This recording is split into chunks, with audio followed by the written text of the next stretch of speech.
Hello மக்களே, welcome back to our channel Bigg Boss season 9. நேத்து Vijay Sethupathi sir வந்து ஒரு குறும்படம் போட்டிருப்பாப்ல.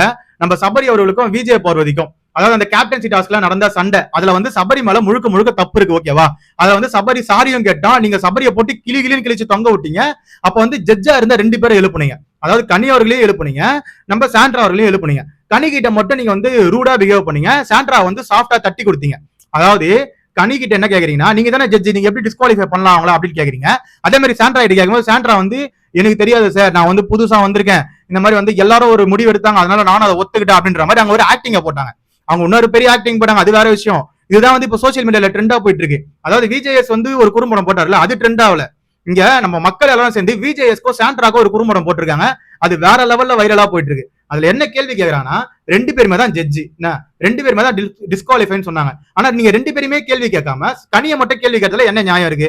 அதே மாதிரி நம்ம சபரி அவர்கள் நம்ம விஜய் போய் தள்ளி விட்டார்ல, அப்ப வந்து கனி கால்ல போய் விழுந்தாங்க அப்படின்னு சொன்னாங்களே, அப்போ ஏன் கனி நீங்க தூக்கி விடலன்னு சொல்லிட்டு நம்ம விஜய் கேட்டாப்ல. அந்த இடத்துல சாண்ட்ரா வந்தாங்க, சாண்ட்ரா கால்ல தான் போய் அவங்க விழுந்தாங்க, சாண்ட்ரா ஏன் தூக்கி விடல? அதை கேட்கவே இல்லையே. அதுதான் இங்க மெயின் மேட்ரு. சாண்ட்ரா வந்து அந்த இடத்துல பதட்டம் ஆயிட்டேன் சார், நான் ரொம்ப பதட்டம் ஆயிட்டேன் அப்படின்னு சொல்லி ஆக்டிங் போட்டாங்களே, அதெல்லாம் உண்மையே கிடையாது. அவங்க பதட்டமாவே ஆகல, அந்த இடத்துல கேஷுவலா நின்றுட்டு இருப்பாங்க. அதுக்கப்புறம் சபரி ஜெயிச்சதுக்கு அப்புறம் கை தட்டிட்டு போய் உட்காந்துருப்பாங்க.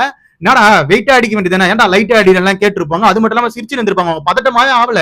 அவங்களுக்கு எப்ப தெரியுமா பதட்டமாச்சு, அதுக்கு அடுத்த நாள் வந்து இந்த விஷயம் தப்பா போயிடுமோன்னு அவங்களுக்கு தெரிஞ்சுதான் அவங்க ஒரு கார்டை ஒண்ணு கையில எடுத்தாங்க.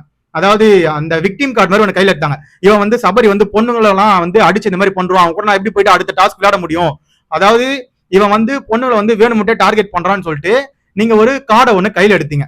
அதாவது போன வீடியோல வந்து நம்ம கமெண்ட் செக்ஷன்ல ஒருத்தவங்க வந்து கேட்டிருப்பாங்க, இந்த மாதிரி சாண்ட்ரா வந்து சபரி வந்து தப்பா ப்ரொஜெக்ட் பண்றாங்க, பொண்ணுங்களுக்கு எல்லாம் வந்து சபரி வந்து அகேன்ஸ்டா நிக்கிறான், பொண்ணுங்க எல்லாம் ஒரு மாதிரி ரூடா பிஹேவ் பண்றான்ற மாதிரி ஒரு கார்டை ஒண்ணு எடுத்தாங்க. அதை பத்தி பேசுங்கன்னு சொல்லியிருந்தாங்க. அதுதான் இங்க பேசிட்டு இருக்கோம். அதுல மெயினா என்னன்னா, நீங்களே தான் சொன்னீங்க, அதாவது கழுத்துல காலை வச்சு மெரிச்சிருக்கணும் அப்படின்லாம் ஒரு விஷயம் சொல்லிருக்கீங்க சபரி கிட்ட. அது வந்து லைவ்ல வந்தது. ஓகேவா? எல்லாரும் வந்து அந்த சோபால உட்காந்து பேசிட்டு இருக்கும்போது திவாகர் இருந்தாரு, சபரி இருந்தாரு, அந்த இடத்துல நம்ம சாண்ட்ரா அவர்கள் இருந்தாங்க. நீங்க எல்லாருமே தான் உட்காந்து பேசுங்க. விக்கல் சிக்கரமும் இருந்தாரு. விக்கல் சிக்கரம் வந்து பின்னாடி கழுத்துல ஏதாவது அவன் அடிக்க சொன்னேன், நீ ஏன்டா வந்து காலில் வச்சு முட்டின கண்ணுல அப்படின்ற மாதிரி அவர் ஒரு விஷயம் கேட்டிருப்பாப்ல. நம்ம சபரி அப்ப சொல்லிருப்பாப்ல, கா நீங்க சொன்ன மாதிரி எல்லாம் பண்ணக்கூடாதுக்கா, ஏன்னா நீங்க கழுத்திலேயே காலை வச்சு மெரிக்க சொன்னீங்க, அதை பண்ண முடியாது, அது வந்து பெரிய இஷ்யூ ஆயிடும், அதனால அதெல்லாம் என்னால பண்ண முடியாதுன்னு சொல்லி எல்லாரும் சிரிச்சிட்டு இருந்தாங்க. லிட்டரலா அங்க அவங்க பதட்டமே ஆகல. அவங்க நேத்து போட்டாங்க பாத்தீங்கன்னா, அது ஒரு ஆக்டிங், பக்காவான ஆக்டிங், வேற லெவல் ஆக்டிங். உண்மையிலேயே அவங்க ஆக்டிங் ஸ்கில்லுக்கு ஹேட்ஸ் ஆஃப் சொல்லுவேன். அந்த லெவலுக்கு ஆக்டிங் போட்டாங்க நம்ம சாண்ட்ரா அவர்கள். இன்னைக்கு கூட உங்களுக்கு ரோஸ்டே இல்லையா மக்களே? அதாவது இந்த வீட்டுல எல்லாரையும் கேங்கா சேர்த்துட்டு நாமினேஷன் பண்றது, அதுக்கப்புறம் ஒஸ்ட் பெஸ்ட சூஸ் பண்றது, இந்த எஃப்ஜே வந்து கேப்டனா சூஸ் பண்ணது, இதெல்லாம் வந்து அவங்க குரூப்பா சேர்ந்து பண்ணாங்க. அதுவே போன வாரத்துல வந்து நம்ம கனி அவர்கள் வந்து ஒரு அன்பு கேங்க ஒன்று கூட சேர்த்துட்டு அவங்களா தனித்தனியா ஓட்டு போட்டாங்களோ கும்பலா ஓட்டு போட்டாங்களோ வேற விஷயம். அப்ப மட்டும் நீங்க என்ன சொன்னீங்க, இந்த மாதிரி குரூப்பிசம் பண்ணாதீங்க, குரூப்பா சேர்ந்து ஒருத்தர் போய் நாமினேஷன் பண்ணாதீங்க, அது தப்பு பண்ணீங்கல்ல. இந்த இடத்துல எதுவுமே சொல்லாம சைலண்டா போனீங்க, அது எனக்கு புரியவே மாட்டேது. அப்போ நீங்க வந்து உங்க ஃப்ரெண்டு ஃபேமிலிக்கு வந்து நீங்க வந்து பயாஸ்டா இருக்கீங்க அப்படின்ற மாதிரி தான் எனக்கு தோணுது. ஓகேவா? ஏன்னா வந்து விஜேஎஸோ நம்ம பிரஜன் அவர்களும் க்ளோஸ் ஃப்ரெண்டு. அவர் ஃப்ரெண்டோட மனைவியை திட்டாம அவங்கள வந்து காம் பண்றாராம். அதாவது நீங்க பதட்டப்படாதீங்க, நீங்க உட்காருங்க, உங்களுக்கு 2 பொண்ணு வெளியே இருக்கலாம் சொல்லி பயப்படாதீங்க, நீங்க வந்து எதுக்கு பதட்டப்படுறீங்க, நீங்க வந்து ஒரு சேஃபான ஜோன்ல இருக்கீங்க, அது மட்டும் இல்ல உங்க ஹஸ்பண்ட் உங்க கூடயே இங்க இருக்காரு அப்படின்ற மாதிரி அங்க ஒரு ஆறுதல சொல்றீங்க. எனக்கு இது புரியவே இல்லை. அதுக்கப்புறம் லாஸ்டா அந்த எபிசோட் முடியும் போது கனியர்களும் போய் கேட்டிருப்பாங்க, அதாவது இது உங்க தப்பு தானே, நீங்களும் தானே வந்து ஜட்ஜா இருக்கீங்க, நீங்களும் தானே கேட்டிருக்கணும் அப்படின்னு ஒண்ணு. இல்ல நான் புதுசு இந்த கேமுக்கு, எனக்கு தெரியாது அப்படின்ற மாதிரி ஒரு ஆக்டிங் பாத்தீங்க. கனி அவர்கள் அங்கேயே வந்து கிழிச்சிருப்பாங்க, நாங்க மட்டும் நாங்க 4 கேம் விளையாட்டா வந்திருக்கோம், நாங்களும் வந்து எந்த கேமும் வெளியே பார்க்காம தான் இங்க வந்து கேம் ஆடிட்டு இருக்கோம் அப்படின்ற மாதிரி சொன்னாங்க. வைல்ட் கார்டு கண்டஸ்டன்ட் வேற இவங்க, வைல்ட் கார்டுல எல்லாத்தையும் பார்த்துட்டு வேற வந்து உள்ள கேம் ஆடுறீங்க, இதுல உங்களுக்கு கேம் விளையாடவே தெரியாது. ஓகேவா? ஜட்ஜ் பண்ண தெரியலன்னு சொல்லிட்டு போயிட்டு இருக்கணும். அதை விட்டு இங்க வந்து அப்படியே ஆக்டிங் போறதெல்லாம் எந்த வகையில நியாயம் எனக்கு புரிய மாட்டேங்குது மக்களே. இந்த மாதிரி நிறைய விஷயங்கள் வந்து சாண்ட்ரா அன்னைக்கு நடந்து பாத்தீங்கன்னா, பிரச்சனை நடக்கும்போது விஜய் பார்வதி அவன் சப்போர்ட்டே பண்ணல, விஜய் பார்வதி கிட்ட போய் எதுவுமே கேட்கவே இல்லை. ஓகேவா? சிரிச்சிட்டு இருந்தாங்க, வெளியே லிட்டரலா உட்காந்து கலாச்சிட்டு சிரிச்சிட்டு இருந்தாங்களே தவிர இவங்க போயிட்டு அதை பதட்டமாயிடுச்சு எனக்கு அதை பார்க்கவே முடியலன்ற மாதிரிலாம் சீன் போட்டாங்களே, அந்த மாதிரிலாம் ஒண்ணுமே கிடையாது. அதான் மக்கள் தூக்கி போட்டு வெளியே அடி நச்சிட்டு இருக்காங்க. இது வந்து வேற மாதிரி கான்ட்ரவர்சியா கிரியேட் ஆகுது. முழுக்க நம்ம சாண்ட்ரா பிரஜன் அவர்களுக்கு பேட் நேம் வெளியே கிரியேட் ஆயிட்டு இருக்கு. அவங்க ஃபேன்ஸ் மத்தியிலும் நிறைய பேர் வந்து சாண்ட்ராவோட ரியல் ஃபேஸ் இதுதானா அப்படின்ற மாதிரி ஒரு ப்ரொஜெக்ஷன் வந்துச்சு. அதை மாத்தவும் முடியாது. ஏன்னா அவங்க நேத்து அந்த ஃப்ரைடே எபிசோட்ல வந்து ஒரு மாதிரி பேசியிருப்பாங்க. அந்த பிரஷ் மேட்டர்ல கூட சபரி கிட்ட கோவமா பேசியிருப்பாங்க. அதாவது ஒரு பொண்ணு நானே விளையாடுறேன், பொண்ணு கிட்ட வந்து நேருக்கு நேரம் போது ஆம்பளை தானே நீ அப்படின்ற மாதிரி கேட்டு, இங்க என் புருஷன் ஒருத்த ஆம்பளை இருக்கான், ஆம்பளைங்க கூட போய் மோதறியான்ற மாதிரி ஒரு விஷயம் பேசியிருப்பாங்க.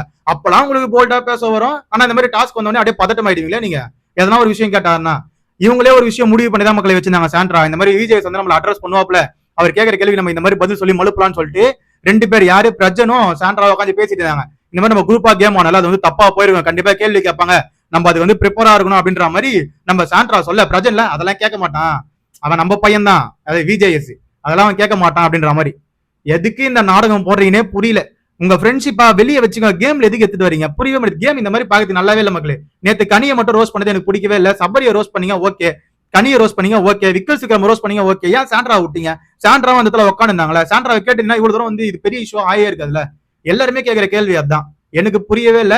இதே மாதிரியே இவர் வந்து அவங்களுக்கு மட்டும் ஃபேவரிசம் பண்ணிட்டே இருந்தா கேம் பாக்குறது நல்லா இருக்குது, அவங்க கையில கப்ப தூக்கி குத்துட்டு போயினே இருங்க அப்படின்ற மாதிரி தான் சொல்ல தோணுது மக்களே. ஏன்னா வெளியே மக்கள் அவ்வளவு தூரம் வந்து கொந்தளிச்சிருக்காங்க இந்த ஒரு விஷயத்தினால. சாண்ட்ரா அவ்வளவு தூரம் ஆக்டிங் போட்டிருக்காங்க வீட்டுல. அது மட்டும் இல்ல, சபரியை பத்தி கேவலமா ஒரு ப்ரொஜெக்ஷன் வச்சாங்க. வெளி உலகத்தை பத்தி பேசக்கூடாதுன்னு சொல்லிட்டு போன வாரம் கூட சொன்னீங்கல்ல, இந்த வாரம் வெளி உலகத்தை பத்தி ஒருத்தவங்க பேசியிருக்காங்க. அதாவது சபரி வந்து அவங்க கூட நடிக்கிற ஆளுங்க எல்லாம் வந்து காலை வாரி விட்டுதான் மேல வந்தான், இவன் கூட எப்படி போய் நடிக்க முடியும், இவன் வந்து ஒரு மேல வரணும்னா யார் காலை வேணாலும் பூச்சி கீழே எழுப்பான் அப்படின்னு சொல்லிட்டு ஒரு மாதிரி தப்பா ப்ரொஜெக்ட் பண்றீங்க அந்த மனுஷனை. புரியுதா? எப்படி ப்ரொஜெக்ட் பண்ண உங்களுக்கு தோணுதுன்னு தான் எனக்கு தெரிய மாட்டேது. ஓகே, சபரி பண்ணது தப்பு நான் ஒத்துக்கிறேன், ஓகேவா? அதே மாதிரி சாண்ட்ரா பண்றதையும் பிரஜென்ட் பண்றது, திவ்யா கணேஷ் இவங்க எல்லாருமே வந்து கேங்கா ஒரு விஷயம் பண்றாங்க விஜய் பார்வதிலாம், அதெல்லாம் ஏன் கேட்க மாட்டேங்க, அதெல்லாம் ஏன் அட்ரஸ் பண்ண மாட்டேங்க? கனி கேங் மட்டும் தான் உங்க கண்ணுக்கு தெரியுமா? அன்பு கேங் மட்டும் கண்ணுக்கு தெரியும், டாக்ஸிக் கேங் கண்ணுக்கு தெரியாது. ஏன்னா அதை வச்சு அடுத்த வாரம் ஃபுல்லா கண்டென்ட் வரணும்ல. என்ன நியாயம் எனக்கு தெரியல மக்களே. உங்களோட கருத்துக்களை கீழே கமெண்ட் செக்ஷன்ல கமெண்ட் பண்ணிட்டு போங்க, அதை பத்தி நான் தெரிஞ்சுக்கிறேன். அது வரைக்கும் நம்ம சேனலை சப்ஸ்கிரைப் பண்ணிக்கோங்க, கூட இருக்க பெல் ஐகானை தட்டி விட்டுக்கோங்க, அப்பதான் நம்ம போற வீடியோ எல்லாம் உடனே வந்து சேரும். Love you, bye, take care.